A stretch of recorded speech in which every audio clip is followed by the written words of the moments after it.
Hey everyone, welcome to Being Well. I'm Forrest Hanson. If you're new to the show, thanks for listening today. And if you've listened before, welcome back. Anxiety is something that we all experience from time to time. And because it's so common, it can be easy to take it a bit lightly. But the truth is that almost a third of adults will have an anxiety disorder at some point in their lives.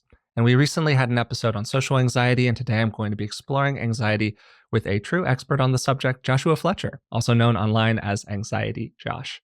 Josh is a psychotherapist based in Manchester, UK, and the author of several books, including his newest, And How Does That Make You Feel? Joshua also co hosts the podcast Disordered, and you may have bumped into his content on TikTok or Instagram, where he has over 250,000 followers. So, Josh, thanks for coming on the show. How are you doing? Hey, Forrest. Yeah, thanks for having me on. I've been looking forward to this. I would love to start by just introducing you to people who might be a little bit less familiar with your work. And I'm wondering, why did you choose to focus on anxiety? Yeah, so as a therapist who specializes in anxiety and anxiety disorders, I was drawn to it because in my young 20s, I was diagnosed with how many is it now? Four or five different types of anxiety. Originally, it was generalized anxiety, and then it was panic disorder, Wow. and then it was obsessive compulsive disorder, then a bit of social anxiety. And basically, I was trying to play bingo with my doctor, and I was trying to go through each diagnosis, but I think it stopped at four, maybe five. Oh, a bit of depression actually I threw in as well, Nice. just to So you top could it off. fill out the whole row. You were good to go. Yeah, and I got when I was initially quite unwell with anxiety. Thankfully, many years ago now, I live a very happy, content life, but I was really, really unwell and I was experiencing very strange symptoms. I was experiencing lots of panic attacks, intrusive thoughts, and they all kind of hit me at once. And I'd never really thought I had anxiety before this. And yeah, it just hit me once, all at once in one morning, and it scared me. And for several years, I had to kind of find out what was going on with me. Um, and I was working in schools at the time. And yeah, I discovered psychoeducation about what was happening to me, what was happening in my brain, what I was doing, different therapies. And yeah, after like kind of teaching myself and then finding the right therapist, I got to a good place with my anxiety. I learned how to basically turn it off and go back to being me. I say go back to, probably go forward being me, knowing how my brain works a bit better. And it inspired me so much that I initially wrote a book about my recovery many years ago and then started to be a psychotherapist. And during the start of COVID, my mate said, "Why don't you make an Instagram? Because everyone's losing their minds." And I was like, okay. And that really seemed to resonate with people. That exploded. Yeah, that's where I'm at now. Uh, the birth of anxiety, Josh. My mum didn't call me that at birth. That would be quite fatalistic and sadistic. But yeah, that's where it is, and it's something I really enjoy. You just mentioned a second ago that you had a first experience with anxiety that was frightening and intense. A lot of people have kind of an anxiety origin story. That's something that you also write about in the book. For many people, it's like a first panic attack or something like that. For others, it's not quite as acute, but they can normally trace it back to something. Are you comfortable talking about that experience, like what that was like for you? Yeah, and definitely, I'm an open book. I like to talk about it, particularly as a British man as well. We're very emotionally conservative over here. You know, like we stiff upper lip. No, we don't talk about that. Get on with it. If you've ever been to London, you'll see the "Keep calm, carry on" mugs, which I find utterly abhorrent because it feeds Incredibly into British. yeah, yeah, I know. It feeds into this culture where we should be emotionally conservative and not convey our emotions. Whereas I like to challenge that a bit. Yeah, my anxiety started with a big panic attack, nervous breakdown, whatever you want to call it. Um, my first ever symptom was something called dissociation, or also known as derealization or depersonalization. I was um, I was at work in the morning. I was making a cup of tea. Back to being stereotypically British. Um, I dropped a spoon on the side, and it was like a slight clang, and it kind of, a mild shock. I looked up and everything just looked really strange all of a sudden. I was like, whoa. It was like I was Neo that just woke up out of the Matrix. I was like, what on earth is going on here? I didn't feel like me. Things looked far away and up close at the same time. I felt like I was in a dreamlike state. I recognized where I was, but things were strange. People's faces looked like clay. I depersonalized, so I couldn't hear my own voice, and that triggered a panic attack. And I was like, I'm losing my mind. I've finally done it. And you know, it's a panic attack when it's, what if you go crazy? What if you're losing your mind? What if you die from fright, etc.? I didn't even know what. I'd never had a panic attack before. And it started from there. I went home because I thought I was really unwell. Um, that was the start of agoraphobia or Wow. agoraphobia for my American friends. And Thank you yeah, for that's humoring us, Josh. We appreciate it. and I didn't leave the house for 6 months. And bear in mind, I was perfectly fine with all this. I was working with kids who were excluded from mainstream schools because of their behavior. So I was quite happy going into work and having scissors thrown at me, being bitten, being attacked. That was fine. And just, yeah, it just happened one morning. Now, I know now, looking back, it's because my life was really stressful. I had accumulated stress, and my brain's threat response tried to warn me that this isn't sustainable. And yeah, just one morning, that's what happened. And it started from there. I then began to, I didn't know it was a panic attack. So I thought I was going crazy. So I kept monitoring for the panic attack. I didn't want to feel like that again. And then subsequently, I had panic attack after panic Yeah. attack after panic attack, which is known as panic disorder. Um, but yeah, again, I didn't even have that terminology. I had no idea what was going on. Yeah, a very isolating experience. For starters, thanks for sharing. And what I really appreciate about the story that you're telling here, Josh, is that many of the things that you're describing are not things that I think that most people probably think about when they think about anxiety. That kind of level of like derealization experience or that kind of dissociative experience with all of this symptomology that people are like, oh, anxiety is something that I feel when I'm a little uncomfortable walking into a room. And so if they have a full-blown panic attack, particularly for the first time, they might not even connect the dots back to like, this is an anxiety-driven experience because it feels so off the board from that for people. Absolutely. Yeah. I mean, as an expert in the field now, every time someone asks me about, can you talk about anxiety? The first port of call is I separate it in between conventional anxiety and disordered anxiety. Conventional anxiety is that anxiety that we all relate to. It lies within social norms. I'm worried about a first date. I'm worried about the dentist ripping my teeth out. I'm worried about my driving test. I'm worried about this upcoming medical examination, an appraisal with my boss, an exam.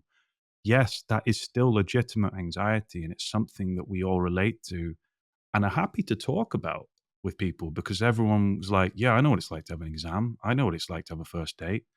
I know what it's like to, have a driving test with being observed. And that is okay. And if you're anxious about that, that is legitimate anxiety. I specialize in the other side of things, which is the disordered anxiety, the juicy, fruity stuff. Like, why am I having intrusive thoughts when I'm out with my family about throwing a plate at my loved one? Why am I having intrusive thoughts about harming my child? Why am I having inappropriate sexual intrusive thoughts? Why am I having panic attacks in Walmart? Why can I not go a certain distance from my home? Why am I worried about what this person thinks and I'm fawning? Why do I keep playing through conversations in the shower and in my head because I'm afraid of what this person thinks? Basically, the anxiety that becomes chronic and excessive and gets in the way of everyday life. And that could just be like panic attacks, worrying about worry itself, obsessing over symptoms. Health anxiety is another one.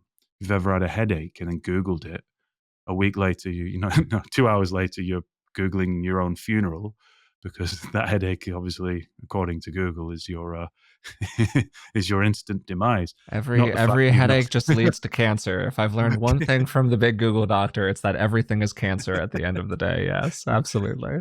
Yeah, and your brain's not interested in the fact that you've not drank a glass of water for 24 Sure. hours. Yeah, or have subsided purely on a diet of carbohydrates and caffeine. Yeah, for sure. Exactly. Yeah. So yeah, I specialize in that. Like, I think it's helpful to split it between this conventional anxiety or Yeah. disordered anxiety, and then you unpick which kind of anxiety that you have.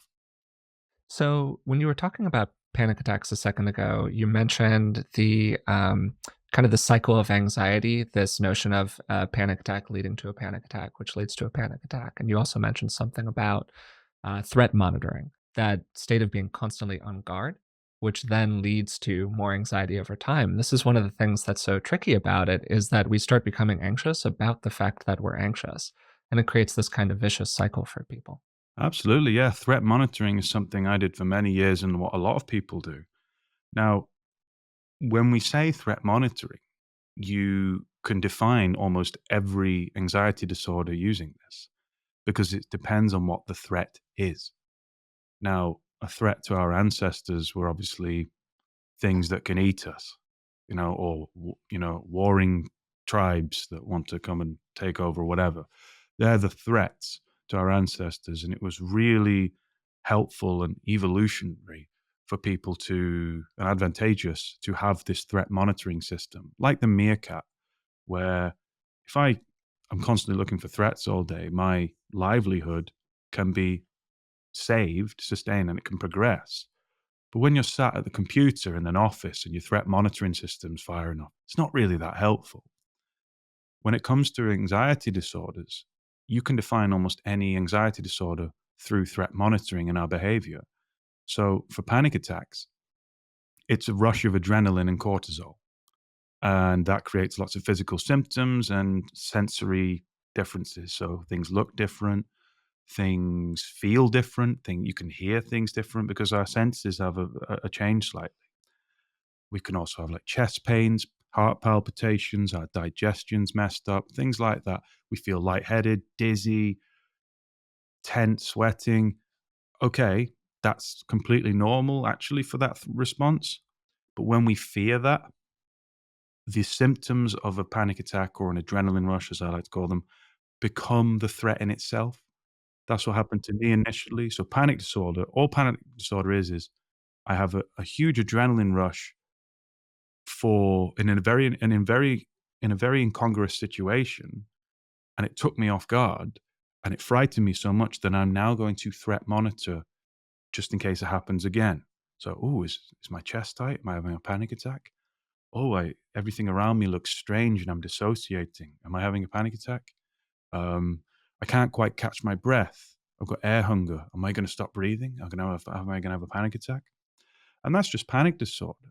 People's social anxiety, they're threat monitoring all the time, usually in the reactions of other people, threat monitoring for their expressions, signs of rejection, not or non-approval, Yeah, for sure. signs of being pushed away. Threat that could be even in a loved one or your partner. Are they unhappy with me, etc. Generalized anxiety is the fun one. It's a chicken or the egg. Sometimes our threat system kicks off first, and then the brain just starts suggesting threats like, what if it's that? What if it's that? What if it's that? What if it's that? Or it can happen the other way around. What if it's that? Bang, triggers the threat response system, which can be quite cyclical. Yeah, it just depends. Agoraphobia, agoraphobia, me was, I'm safe here, but if I go far away from my home, maybe I'm going to have a panic attack. That's the threat. Threat monitoring is very internal. Almost all anxiety is internal. OCD in particular, that's threat monitoring 99% of your day. Noticing that it's not necessarily you, but it's your threat response being very persuasive, and it takes your attention. So correct me if I'm wrong about this, of course, Josh, but my understanding with one of the things that people are often dealing with when they experience a lot of anxiety is that you become very acutely aware of these different signals inside of the body, like you're saying, it's a form of threat monitoring that suggests to you that something bad is about to happen. But the thing is that when you start to feel those feelings, you look for bad things out in the world. You become more aware of your surroundings. You start interpreting information through the lens of this feeling that you're having internally. So, an internal feeling is starting to now create your external reality or your interpretation of the external reality. Does that kind of make sense?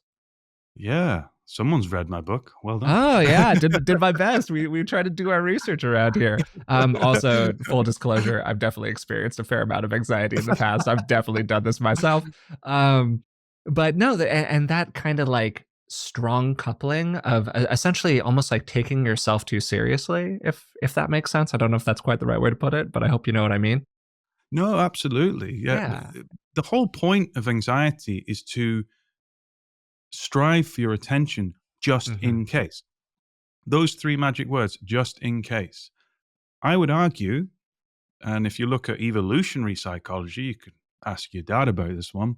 I would argue anxiety is the reason why we're the top of the food chain. Because I'm not going to win a fight with a lion. You know, I'll give it a go. Depends if he's stolen my lunch. That's my lunch. I paid money for that pie. Come back, Simba. But in general, it's we can't outrun stuff. You're not going to Yeah. outrun a cheetah. You're not going to fight a bear. But what we did have, like again, like the meerkat, was this sense of planning, logic, and a part of our brain that made us act just in case. So, for example, let's take my ancestors, Uncle Tony and Auntie Sandra. They're walking across the Serengeti. My Uncle Tony's anxious. Unfortunately, his GP wasn't available. And they're walking along the Serengeti, and my Uncle Tony says, I feel like something bad's going to happen. And my Auntie Sandra goes, what are you on about? You're always worrying. And my Uncle Tony goes, no, I feel like something bad's going to happen.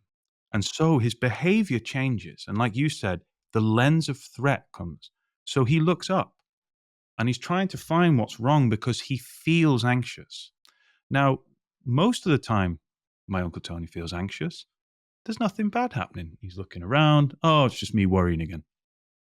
But this time, he looks up and lo and behold, bang, there's a pride of lions, and they wouldn't have noticed it if they were just walking, talking. And with the human brain of being able to plan, have the logic and use strategy, uh, the options are there for them. They can sneak around the lions or they can just go the other way. Either way, they're protected and they have the advantage. Now, that's the oldest part of our brain. It's never had to evolve. It stays there. It's called the amygdala. It's shaped like an almond and it's wedged in the front of your brain. It's responsible for all anxiety. It's probably saved your life at least once in your life, and that's enough because you're here, you're listening to this podcast. But it's really annoying when it's misfiring because that's what creates disordered anxiety. That's what Mm. creates threat monitoring. That's what creates the symptoms, the worry. And when you take that lens of threat into like beers with your mates or seeing your family or trying to be a parent or whatever, it's really debilitating. And when you don't understand it, you can be very self critical. I'm wondering what your process was working with your anxiety, Josh, and how you now take that into your work with people. So for me, my process is starts with psychoeducation because I'd argue that probably saved my life. Mm. Uh, I was so anxious and thought I was going crazy and I wasn't getting the right help. I discovered the works of my hero, Dr. Claire Weeks, who I think died in the early 80s, wrote some great, the first major works on anxiety disorders.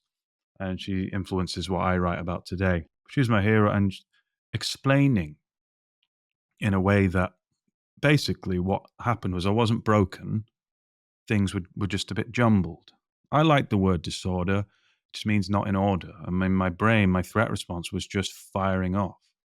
It was just going, I didn't understand while it was firing off in situations that were safe. For me personally, it was as a reaction to traumatic events, but mostly stress. Accumulated stress and traumatic events built up, built up, built up. Again, the oldest part of your brain, the amygdala, doesn't understand subjective stress, doesn't understand things like deadlines, exams, everyday stresses, money, finances, things like that. It doesn't understand it. And when all these things build up and build up and build up, it can misfire. So my first step was realizing I'm not crazy, I'm not broken.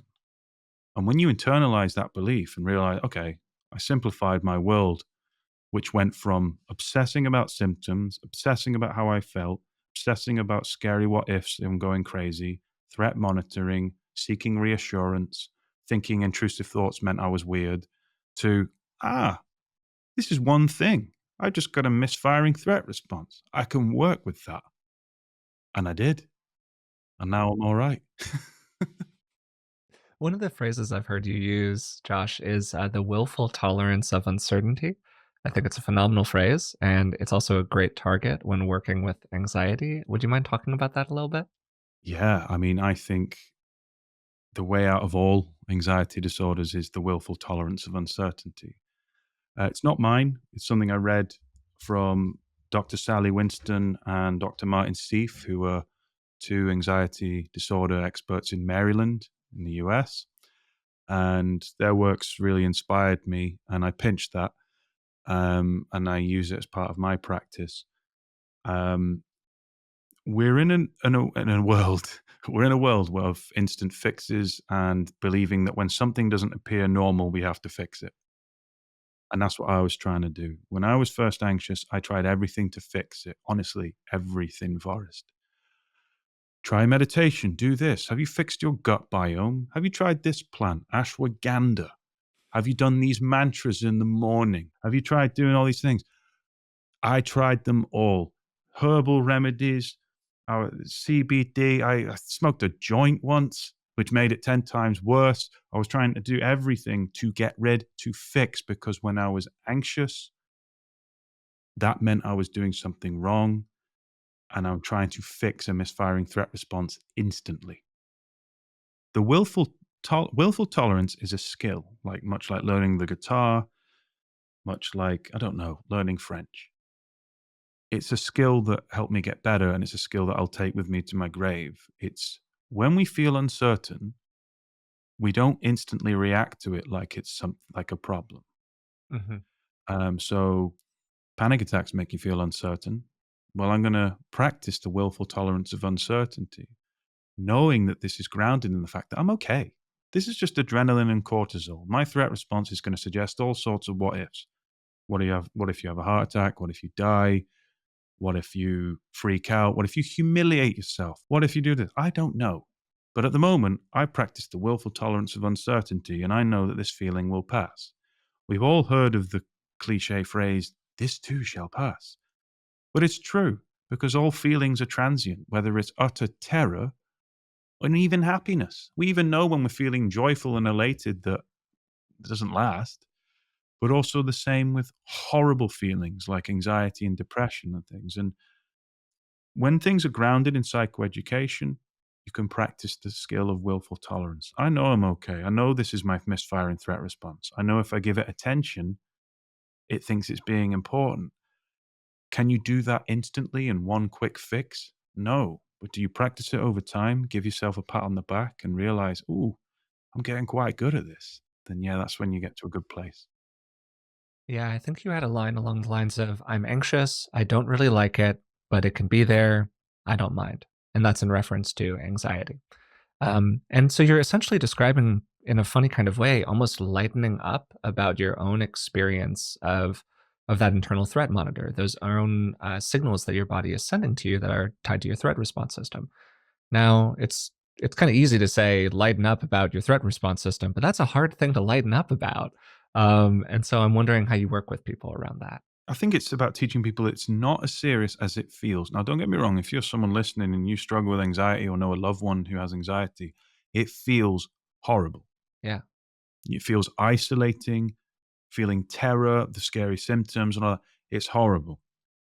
But what I teach people is that if you've got anxiety, you've probably had it every day or weekly or whatever. It's not actually anything new. That's what we can ground ourselves with. Oh, look, some more scary what ifs. Oh, look, I'm exhausted again. Oh, look, I'm agitated. Oh, I'm getting these weird symptoms, etc. And the list hundreds of physical symptoms that come with it. That's as bad as it gets. So if you're anxious and you're like, oh, I can't cope, I'm spiraling, um, you've tolerated anxiety at its absolute worst, which is incredible. Whether you believe it or not, factually, if you're listening to this and you struggle with anxiety or know someone who struggles with anxiety, remind them that, hey, you've tolerated everything life's thrown at you right up until this point, and you still sat here. Yeah, you might be hyperventilating and worrying about intrusive thoughts. That doesn't matter. Look, look, you are more capable than what you think. Anxiety will convince you that you're about to break or snap or whatever. No, it doesn't do that. You're all right. I think what's really important is to change your relationship with it. But if you don't know what's happening, and this is why I was so ill, I didn't know what was happening to me. When I really understood what was happening to me, the mystery is removed and it gives you the confidence to leave it alone. So, for example, if I have an intrusive thought, I rarely get intrusive thoughts nowadays, but if I get one, I go, well, the brain's just weird and will just suggest random thoughts. They don't mean anything to you. Um, and it's and I and my threat response might pick up on that. So my old threat response might be like, "Oh yeah, that's the old that's the old lions thing." You know, my ancestors used that to pick up lions. This thought isn't a lion. Now, what am I going to do with my behavior to turn off the threat response? And yeah, whereas in the past, I'd have sat there, I would have ruminated on it, I'd have overthought it. I'd been like, "What does this mean? How do I fix this?" And now with that psychoeducation and that lighten up about it, it's just like, oh, that's supposed to happen. Doesn't mean I'm crazy. Doesn't mean I'm stupid. I'm just going to leave it alone. For many people, anxiety is tied to certain kinds of situations or circumstances doing certain kinds of things. You were talking about agoraphobia, to pronounce it like an American. And that's, tied to leaving the house. You're doing an activity. You're being in a place that's uncomfortable, unfamiliar, less safe, or your brain perceives it as less safe. Braving that is very difficult for people. And being in those little moments where we're trying to do something that we haven't been able to do in the past without having a panic attack or without having like severe activation of anxiety is really tough. We call that exposure sometimes. Approaching exposure is a bit of a complicated topic for people. Exposure can get a little bit of a bad rap. But I was hoping that you could describe how you were able to do that with people or how you start to walk through that when you're working with somebody. Yeah, I love exposure therapy. It's interesting with exposure therapy because if you look from a neuropsychological point of view, you can only rewire the amygdala, which is your fear center, when it's activated. So that's why things like Oh, techniques at that's clever, home, Josh. Yeah. you have to feel the fear, like on some level. Not We don't overwhelm ourselves. Anyway, there's two types of exposure. You've got graded exposure, and you've got flooding. Flooding is intense. I'd never do that because it's unethical, and I just wouldn't do it personally either. There's some things I would do it, like public speaking. I'd be like, I'm just going to do it. I'm going to just do it. Whatever. Let's see what happens. But for some people, there's flooding. So for people like with agoraphobia or panic attacks, flooding would be, what's a flooding exposure I can do? All right, get a plane to New Zealand. No, that's just not reasonable. It's not nice. No. But what we do is graded exposure, which is a little bit at a time. And in cognitive behavioral therapy and third wave CBT, like acceptance commitment therapy, etc., we do something called an exposure ladder, whereas we write down our end goal and the little steps that we can do to get there. So if your end goal is to go to a party and speak to a load of friends and that terrifies you, the first step on your exposure ladder might be, why don't I just ring a friend and call Mm. them and have a conversation? And then your next step might be like, why don't I meet a friend for a coffee? And then the next step might be, why don't I invite two friends to an event? Let's go watch Taylor Swift or something. And then as it builds up, and then you're teaching the activated amygdala that there's no threat in being around people. And by the time you get to the final stage, the big party with people there, yeah, it'll be a little bit scary, but the brain's done a lot of rewiring there. Mm. I do it with driving anxiety all the time. I'm afraid to drive in the fast lane on the highway. Okay, I'm not going to say just get in the car and drive in the fast lane on the highway. I'm going to be like, why don't we practice a little bit in the slow lane? Cruise behind the truck that's doing 40 miles an hour. And then when you're bored and the brain's rewired itself, go into the middle lane and then come back and practice a little bit at a time. For me, as an anxiety therapist, there's always got to be some level of exposure because that uncertainty is where the brain rewires. Not Mhm. only, I mean, you can get all nerdy like the brain rewires, but also personally and holistically, you gain confidence from that. Yeah. I believe I've learned that I am more capable than what I think. Mhm. I realize I'm not made of glass and I did something that even didn't expect that I could do. And it starts to positively snowball. I love exposure therapy done ethically and correctly. Something I had to do. I still say this now. I was a keynote speaker in the UK. We have my registering body called the BACP, Mhm. and I was invited to be the keynote speaker, which is talking like 1,000 odd people. And I'm stood on there, armpits are like swimming pools, sweating, heart pounding, absolutely terrified, intrusive thoughts about soiling myself and throwing up on the front row. It was really horrible. And I went on there and it went well because I've been practicing willful tolerance. But that was less scary than my first ever exposure going to the supermarket because of the way the threat response works. So yeah, I'm going toe to toe with fear, and doesn't matter where you are. Fear is fear. As people go through that process, this is a piece of feedback that I've sometimes gotten when I've talked about exposure on the podcast in the past. People will say something along the lines of, Forrest, well, I try to do the hard thing, whatever the hard thing is for me. I'm thoughtful about it, try to resource myself before it, try to pick something that's the right amount of hard. It's hard, but it's not Mhm. too hard, just like you're saying. But while Yeah. I'm doing the thing, even if the thing is just, walk down the hallway, inside the whole time, my brain is screaming at me, I hate this, I hate this, I hate this. Or inside, I'm just freaking out the whole time. And I can, hold it together. I can regulate myself. And then I get back to my room and I go, oh my God, I feel so much better just being in my room. I don't want to do that again. And I'm wondering if you're working with somebody and they kind of bring that to you, how would you interact with it? Oh, I'm glad you asked that. I've done this too. Um, there's exposure and there's exposure done right. Mm, Now, don't get me wrong. If you have attempted to do something scary, well done. That's really good. I'm not. I will never downplay courage. Exposures are effective when you take away the micro compulsions. The biggest mistake in exposures people make is something called white knuckling. So there's yeah. two Yeah. people on a roller coaster. You've got the one person, I'm this person, by the way, holding on for dear life, screaming all sorts of expletives. There's a 9-year-old behind me, traumatized by the language that's coming out of my mouth. I'm holding on for dear life. So I'm white enough. And then you've got people that are just freely going and like, yeah, I know I'm safe, hands and legs in the air. Good for them. But I used that example in terms of exposures for things like walking down the corridor. A micro compulsion is any safety behavior. So I talk about this a lot about the attitude shift of when you're doing an exposure. The whole point of an exposure is to feel scared. If you're doing it whilst white knuckling, you're white knuckling if you're walking down the corridor when when you're only getting through it with words like 30 seconds I can go home, 60 seconds I can go home. I'm almost home. People who are in work meetings, I hear this in work meetings all the time. Josh, I sat in a work meeting 60 minutes. I got through the whole thing and I felt so much better when I got out. What are you signaling to the threat response there? That there is still threat.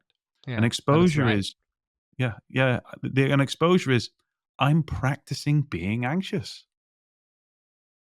So it sounds quite cruel, but like when when clients come to me, they say, Josh, I've not been anxious all week, which is great. I mean, they've had many years of being anxious. "Oh, I've not been anxious all week. But me, who wants to keep pushing and encouraging, is that's great. but I want to know what you did whilst being anxious, because remember, you can only rewire the brain while you feel uncertain. So when people say, "Oh, my exposure was to go to the theater. I went to the theater, wasn't anxious at all. I enjoyed Hamilton." Well, that's great, and I'm glad you had a really nice time. But I went to see Hamilton, and I was really scared the whole way through, but I stayed, and actually, towards the end, I could feel my anxiety coming down, and I managed to engage. That's an exposure Yeah. because the brain is rewired. So if you're walking down the corridor and then running back, you're white knuckling. You're actually it's still good, but you're signaling to the brain there's still a danger because you're literally in doing fight or flight. You're running away. I need to run back. And exposure is good when you remind yourself that the success is doing this with anxiety. Then the anxiety comes down because the amygdala is like, well, I've been suggesting to Forrest all these catastrophes that will happen to him, and they've not happened yet. So I'm going to encode that memory, rewire, and now this corridor is actually safe. Um, and that's when it rewires. And you know this. Anyone can relate to this. How are you nervous on the first day of work? Of course you are. Are you nervous on the second day of work? Probably. Are you nervous 1 year into a job? No. You're probably bored. Can't wait for your lunch break so you can eat a sandwich and scroll TikTok because your brain's rewired. Throughout that process, it's pretty easy for people to experience a lot of self criticism tied to it, even just in the things that we're talking about. Wow, I have this kind of an experience when I'm getting ready to go out and see my friends. How sad is that? How crazy is that? How, like I'm so messed up that I have this kind of a feeling before you go to the pub and hang out with somebody that I actually like. Yeah. I mean, anxiety isn't a sign that you're doing anything wrong. Anxiety means you care. Yeah. You're anxious before an exam because you care. You're anxious before a job interview because you care. Now, it might be a bit nuanced and convoluted. It depends on what a threat is to you. Mentioned before about threat responses. What is a threat to you? And this is where it's really important. This is where being a therapist and training stuff really helps, is that I try to identify what is a threat. Now, a threat to someone seeing their friend maybe in the city, a threat might be, I don't like getting the underground train to meet them. To someone else, the threat might be like, last time I was in that neighborhood, I had a bad experience. The threat to someone else might be, last time I was there, I thought they had a problem with me. The threat might be judgment. The threat might be performing. To understand what threat is, you look at the threat response itself: fight, flight, freeze, and fawn. You know, you're a fighter when your threat is to be aggressive and agitated, or angry when you're anxious. You know, you're a flighter when you want to run away, like the corridor analogy. Like, I feel scared, so I'm going to run away. You know, you're a freezer when you have a compartment for vegetables. And if it's a very expensive freezer, you might create ice cubes. No, you know you're a freezer when you freeze. Most panic attacks are freezing. It's not like Netflix. You know, on Netflix, when the depiction of a panic attack on Netflix, they're rolling around on the floor, memories of whatever. No, most panic attacks are not that. But you might freeze in fear. I don't know what to do. I don't know what to say. Hmm. And then you've got the fawn response. So if it's particularly around social anxiety and you're meeting up with people, you'll be a fawner. And you know you're a fawner when you stand in a room, your back's towards the door, someone just walks through the door, and you can sense their mood just by them walking into the room. And you've seen nothing. The fawn response is, are they angry? Are they upset? You know you're a fawner when you're ruminating before, during, and after a social event. You know you're a fawner when you people please and say no. I mean, say yes when you really want to say no. Can you do this extra thing for me? Actually, rational brain says I'm hitting burnout. And you just go, yeah, okay, I'll do that. Because you're a fawner. When you placate, even though at the expense of your own opinion. Because the threat there is judgment, being pushed away, etc. It depends what the threat is. The threat might just be the panic attack itself. I don't want to go out and see my mate Hmm. because the Hmm. threat is I might have a panic attack. Yeah. I don't want to see this certain family member because I'm having intrusive thoughts. So understanding the threat response is really important. And when I get asked by people on the radio and stuff like that, what's your top 5 tips for anxiety? I'm like, we got an hour because we need to understand what the threat response is. Do you think that that having that kind of psychoeducation or having that understanding of the threat response helps people work with that more self-critical aspect? Yeah. And also, that's where therapy comes in as well. Like, what's your relation to the threat response? F- You and I, Forrest, could be sat there both simultaneously having a panic attack. My reaction to my panic attack is, I'm having an adrenaline rush. Must be stressed. Maybe I should go easy on myself. Your response might be, I'm having a panic attack. What am I doing wrong? Yeah. This is horrible. I need to fix myself. I'm weak. I'm useless. We're both physiologically having the same experience. But this is where self esteem comes in because if you're interpreting your anxiety as a mistake, as something you've done wrong, then you're going to be stuck there for a long time. Whereas, yes, psychoeducation is great because it kind of grounds everything in facts, rationality, and what's happening. But that's why I trained to be a therapist is that what are the other hurdles to you accepting that and doing the right things to turn off the threat response? And if you're someone who has low self-esteem or, you just beat yourself up, it's going to probably take you a little bit longer to get there because you've got to be your friend first.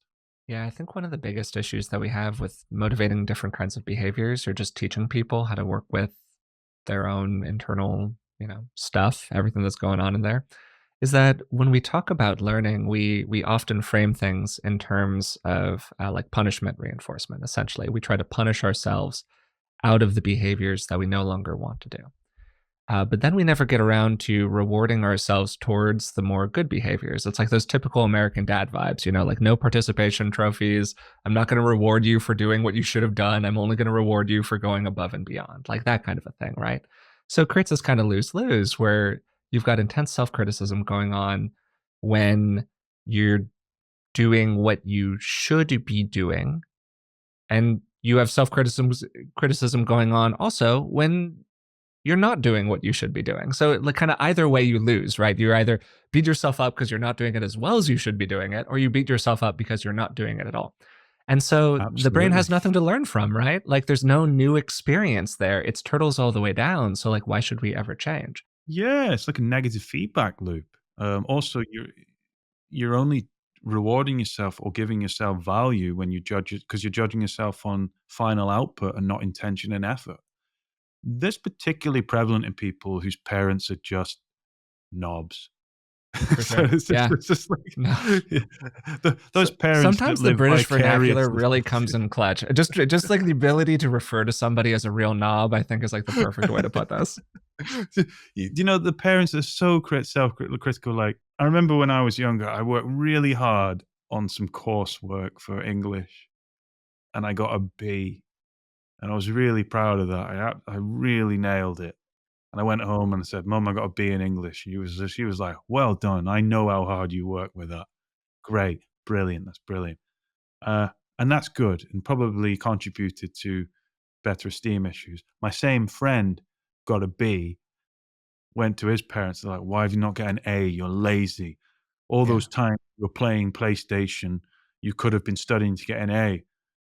And they wondered why when he went to university, he's got depression, burnout, anxiety, because he only values himself on because he only feels he has value if he's perfect, if he gets everything. I know he worked hard on that. He's not a slacker. And these voices are something that you challenge in therapy too. Hmm. The projected voices of authority figures or cultural figures or people at school. Don't get me wrong, you take the positives, but also negative introjections get absorbed there, and therapists love to challenge those. That's why we're always really nosy about your parents. I when I see a new client, I just flip a coin. Is it mom or dad? I know. And if it lands on its side, it's both. And I'm like, oh God, you're gonna be here for a while. The Inception dreidel Turner thing where it just spins and Or spins and just keeps spins going. forever, just never lands. It's the running joke, and people who listen to the show, they're I don't know if joke's quite the right way to put it, but it's like, does everything just come back to my relationship with my parents? Like, please, like just for one time, could it not? I think parent stuff, and this is how I work. So therapists work in a different way. You read my book. I joke about how we all once a year try to kill each other, who It's depending on true. what Therapist Hunger Games is a real thing. Yeah, the yeah, Jungian yeah, games. Was that the it? younger games. Yeah, it's uh, I how I work with anxiety is that, and I'm very passionate about this, particularly with other therapists and stuff, is that it's not all about your parents. It's Yeah. not all about these things. It's not all about the Oprah Winfrey. What happened to you? It must all be on that. It plays a part. We are multifaceted humans. Anxiety disorders can happen just because of genetics. You could have the Brady Bunch as your parents or whatever. You could have the perfect parents. You could have Stuart Little's parents, the parents that decided to prioritize the well-being of a mouse over the human child. But anyway, so it's it doesn't matter. Sometimes you can just be predisposed to a misfiring threat response. Yeah. But there's a very reductive narrative, particularly in therapy, particularly around trauma. Everyone's banging on about trauma at the moment. Therapeutic growth isn't just about identifying trauma and applying some kind of medicine to that. You see it as part of the bigger picture. So actually, if I'm working with someone who's been through trauma, it's like, shall we look at like the effect on that's doing with a misfiring threat response? And if it's serious trauma, you may have PTSD. So we look at that. Or if it's kind of neglect and horrible things in childhood, you could have complex PTSD. But there's this, you've got to step away from the reductive narrative, particularly in therapy, where it's like, if I identify that one point, I fixed everything, because you're falling back into fixing culture. Whereas actually we break it down a little bit at a time. That's how I work anyway. Yeah. Some therapists might come at me with pitchforks and torches, whatever, It's okay. I'm You're gonna an integrative therapist, Josh. That means you're better than them. You're not one of those one modality types out there, you know. I would never say that. I only think it. Man. I now live in a house with not one, not two, but three therapists. So Oh I'm my true. God, I you know. I'm truly poor, getting it poor from all man. sides here, Josh. I got to tell you. That must be insufferable. My fiance is a therapist and live with two other good friends. One of who's training to be a clinical psychologist, and the other works in crisis work and is licensed. So it's a whole Oh, mess over here. interesting that you married someone that has similar traits to your parents.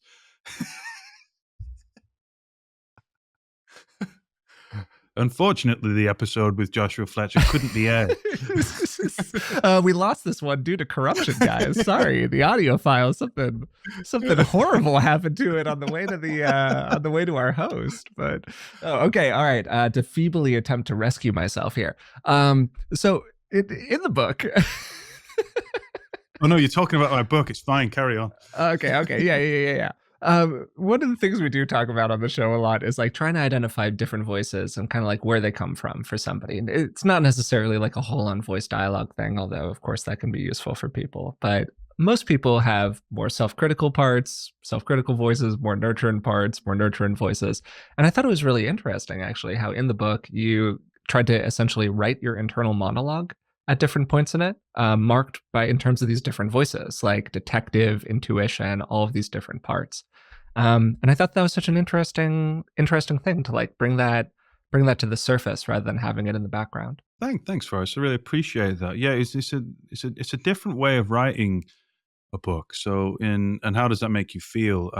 If you've ever seen Inside Out or Inside Out Mm-hmm. 2, Yeah. it's basically the adult abhorrent version of that in therapy, where I want to show people how therapists, particularly me, and like Inside Out, there's different voices talking, arguing, fighting, agreeing, not. And I'm trying to balance the multitude of things that happen in the therapy room. And I'm showing you my exact thought processes, because I think to encourage more people to go to therapy, particularly in the UK, Mm-hmm. I wanted to show people like, listen, I'm a big, tall man.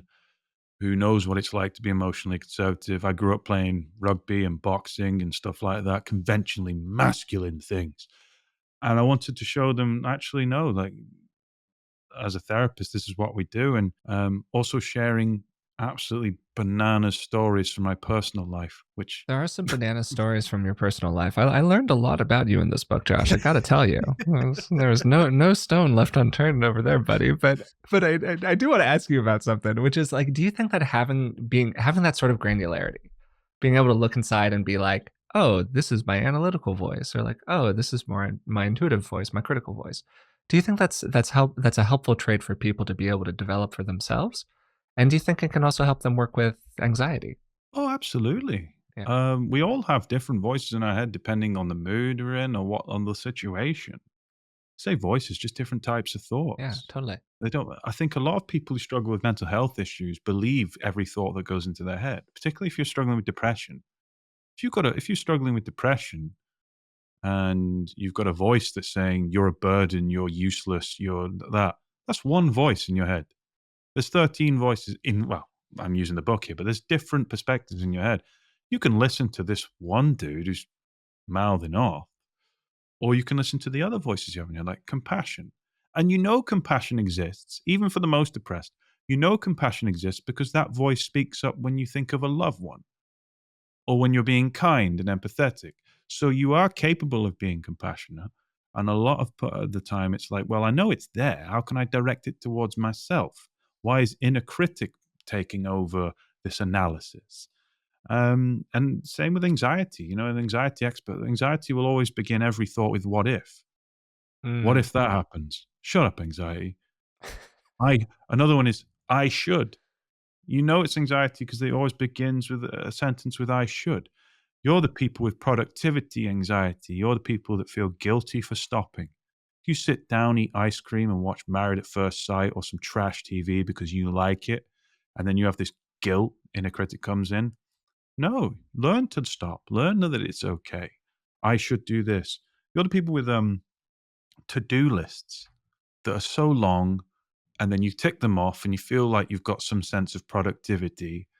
And then the next thing you know, at the end of the day, that to-do list is twice as big, even though you've Mhm. been ticking them off Yeah. because you're chasing that sense of satiation and feel guilty for not ticking stuff off. You've got productivity anxiety, my friend, and you need to address that. Is there anything that you do with people to help them get a more granular sense of those voices inside? A lot of people, when they first start doing this kind of work, they're kind of blended, to use a term from IFS. Like it's all sort of feels like it's just one voice, but then they develop more of a granular sense of each of these little bits and pieces. Does that kind of make sense? Yeah, definitely. Like even when I mentioned before about the works of Sally Winston, people like that, when you look at anxiety, they just split it into three voices, which is worried voice, false comfort, and wise mind. So worried voice could be, what if this happens? And false comfort is that voice that where you immediately want answers and reassurance. And then worried voice goes, yeah, yeah, but you should do this. And then and they just go back and forth because you can never get 100% assurance about anything. And then wise mind is, you two are consuming my attention and we're missing out on life here. Why don't we just take our attention somewhere else? You know, and I like that, like the seeds of what I was doing there. And then I just introduced nine more because I like to be excessive. But in general, like, yeah, I think it's for some people. It just depends. It's not for everyone, but for some people, like to conceptualize. For me as well, it really helps me. I'm autistic, so it's nice to be able to see things what they are. Mm. Um, it just depends. Sometimes it relates to people, sometimes it doesn't. But I'll suggest I work differently with the client. Depends what the client wants to know, and we work with what works for them. Well, we're landing on this at the end of our conversation here, Josh, but I do want to ask you because you just mentioned that you're autistic, and for people who are not neurotypical, who ADHD, autism spectrum disorders, whatever it might be, there are particular challenges for anxiety-driven experiences a lot of the time. And I'm wondering if there's everything you've found in your own experience that's been particularly helpful for you in working with anxiety. It depends because obviously people's neurodivergence presents differently. I think Yeah. it's a huge, massive field full of differences. One of the issues that people have is trying to like monolith different groups of people, like just saying that everybody with ADHD has the same kind of challenge, everybody with ASD has the same kind of experience. Absolutely. Yeah, exactly, and that's why I love conceptualizing the stress joke because stresses to a neurotypical person, well, stresses between everyone are different. But if you're going to look at it neurotypical versus neurodivergent, for me, if I'm really stressed one day and I can feel my stress drug filling up, I might avoid going to the supermarket because the lights give me sensory overload. Or if I'm going to go to a gig, I wouldn't avoid it. I don't avoid anxiety, but I need to acknowledge that I'd probably be a bit more stressed in here because of the panoramic sound, people bumping into me, and me not feeling grounded. I never avoid it though, but I compassionately say to myself, this don't compare yourself to everyone else.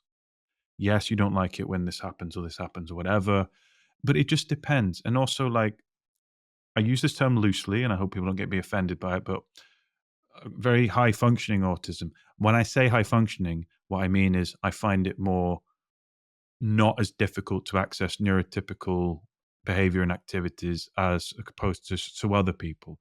Just how my brain is. I'm not trying to say I'm better than anyone else. I'm just Sure. saying Yeah. I'm quite blessed that it doesn't affect me. Whereas some of my friends who struggle with ADHD or perhaps their brains work differently because they're autistic in a different way, may struggle with that. I'm lucky that my brain does that. So yeah, I just but when I'm working with anxiety, I will work with kind of, well, let's work together on what your stress is here, what's too much, what's not. And the stresses can go from everyday stuff to interacting with people, relationships, etc., our understanding of the world. It's different for each person. I never lead with my autism ever. I think I don't know why. I don't know. I unmask more now though. So I did a talk the other day where my hand's just stimming, and I just like I don't care. You can watch me and my weird hand just do funny things because I don't care anymore because that's just me and that's what I do when I'm anxious. But it just depends for different people. I can't speak for the neurodivergent community. I can only speak for myself. Is that something that a kind of self comfort or a self confidence that you developed over time? Do you think? Just don't really care anymore. I used to.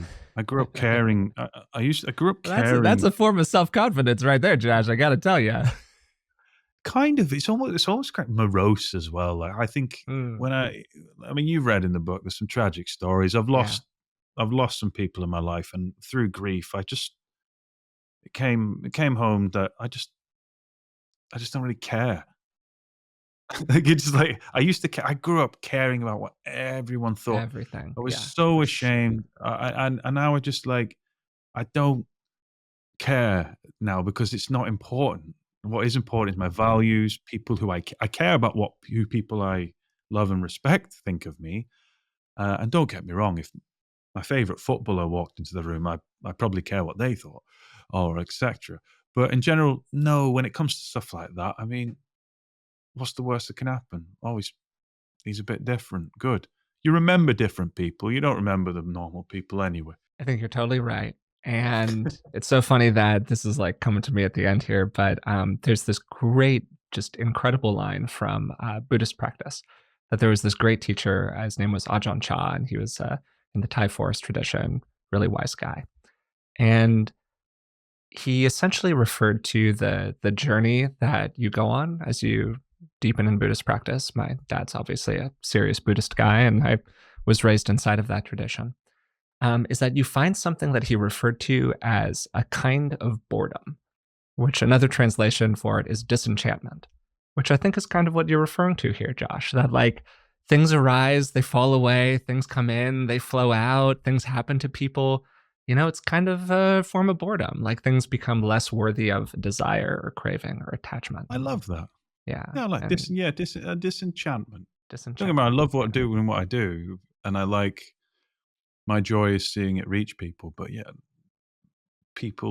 I'm disenchanted from people's opinion of me. Genuinely, I know people say it as a platitude, but actually, genuinely not really caring is a nice place to be. And I think it's actually a very healthy place to get to because it's not that you're pushing away. It's not a form of revulsion. You're not, like judgmental about it in a bad way. You're just kind of shrugging in the general direction of it. Like that's a healthy place to be.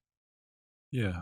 Unless I do make a mistake, then I am guilty. I feel like, "Oh my god, I hope people don't Forever. judge me." Yeah, Forever. but when I Absolutely. Yeah. know when I know my intentions are okay, I don't care, but when I'm like, "Oh, that was a real doozy," then I Yeah. care. Hey, I mean, we can all be clear seeing about ourselves. That's a good spot to be into. I mean, there's nothing healthier than not being too attached, but also being able to look at yourself honestly and being like, yeah, if I got a second shot at that, I would probably take it.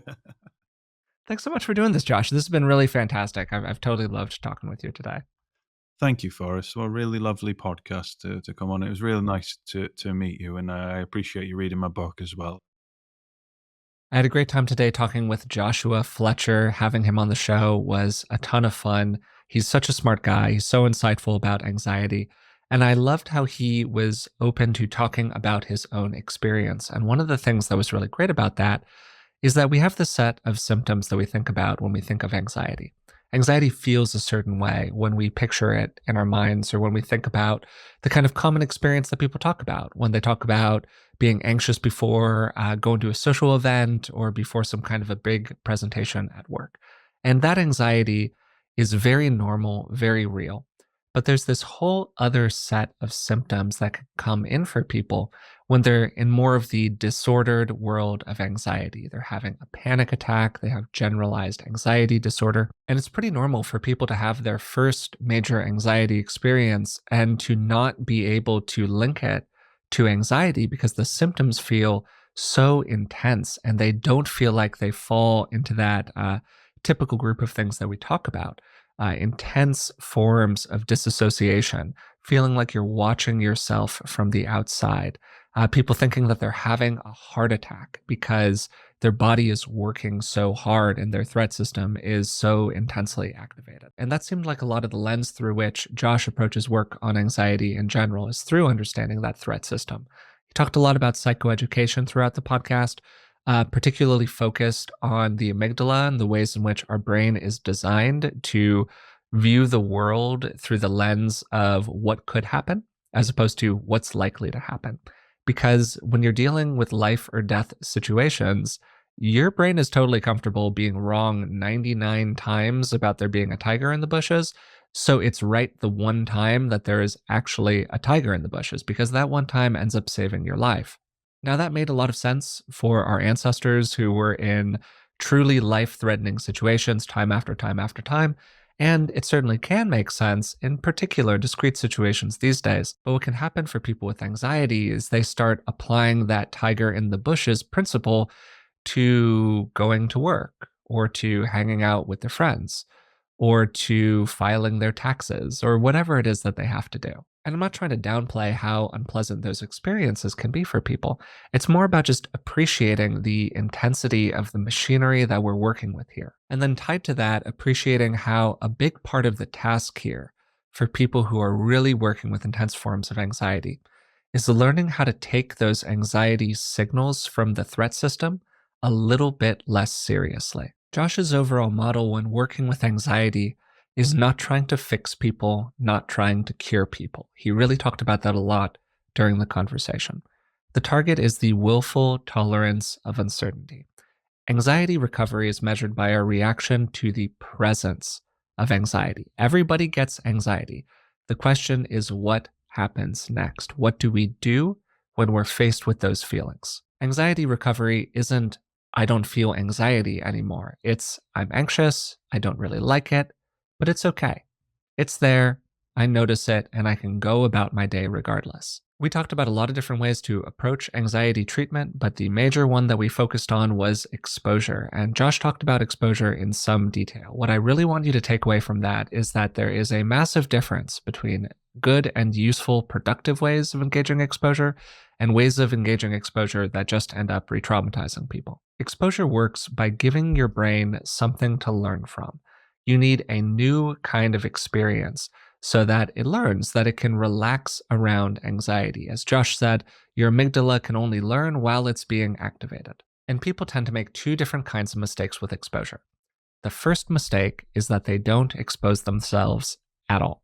Like Josh said, it's the example of going to the theater and you didn't experience any anxiety whatsoever, and you were really pleased with yourself for not experiencing any anxiety. That's great. You should be pleased with yourself. Like, way to pat yourself on the back for doing something that used to evoke a lot of anxiety and now doesn't.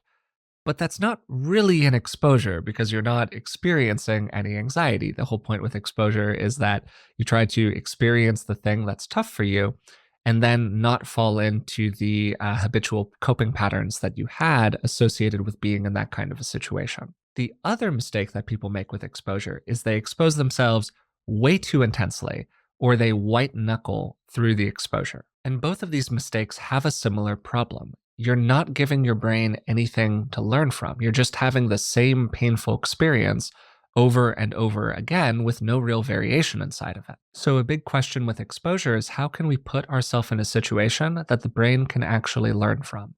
How can we have a slightly more positive experience with it? How can it be graded to a level where we can manage the unpleasant experiences that we're having? Where we can stay within our window of challenge without going all the way into overwhelm? And what can we do inside our own minds while that experience is happening to not fall into some of those habitual coping behaviors that we might have, or to give ourselves a little bit of positive reinforcement along the way? This then took us into a conversation about the self-critical and self-nurturant voices inside of the mind, and Josh's own approach inside of the book that he wrote recently of piecing out all of the different kinds of voices or thoughts that a person might be experiencing. And being able to get really granular and specific about that can actually be very helpful when we're working with anxiety, because we can piece out that anxious voice in the mind and learn to take it a little bit less seriously. Something that we just touched on, but which Josh really talks about in his work in general, is self-efficacy, the sense of yourself as a force for change inside of your life. The sense of yourself as the solution to the problem, something that can be sturdy, that can be stable, that can be strong, that can be a force for good for you with whatever it is that you're dealing with right now. Many people have an internal model of themselves as something that is fundamentally weak and vulnerable and dependent on the world around them. It's an understandable model, comes from a lot of different places. We joked about developmental experiences during the episode. That's certainly one place that it comes from, but we internalize those messages from the world around us as well. Very, very common to experience things that way. A huge part of the process is increasingly internalizing the sense of yourself as strong and capable, as something that you can rely on. We talk about this on the podcast very regularly. Rick's core practice of taking in the good is a great way to start doing this, where you're really internalizing moments where you have those positive experiences, where you are able to get things done in an effective way. That's a really good way to start working with that process. We also have a whole bunch of episodes in the catalog that are focused on this topic specifically. I'd recommend the Learning to Learn episode that we did about a year ago or so, which focused on a study that Rick was a part of on taking in the good. That was really interesting. Then at the very end of the episode, we got into this really interesting conversation, which we didn't have much time for. Josh was at the very end of his day, and I wanted to be respectful of his time. That was essentially about healthy disenchantment, not being so wrapped up in the views that other people have of us, and how we're able to kind of cultivate that healthy disenchantment over time. I thought it was a really cool way to end the episode that connected to some of what we had been talking about throughout. If you're interested in seeing more from Josh, you can find him on TikTok and Instagram. He's Anxiety Josh over there.